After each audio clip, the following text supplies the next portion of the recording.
You asked, how to divide 2100 by 2 using the long division method. 2 divided by 2 equals 1. 1 times 2 equals 2. 2 minus 2 equals 0. Bring down 1, making 1. 1 divided by 2 equals 0. 0 times 2 equals 0. 1 minus 0 equals 1.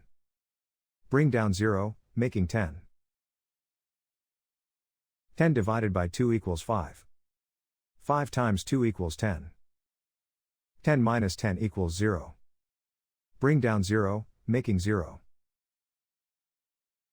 0 divided by 2 equals 0. 0 times 2 equals 0.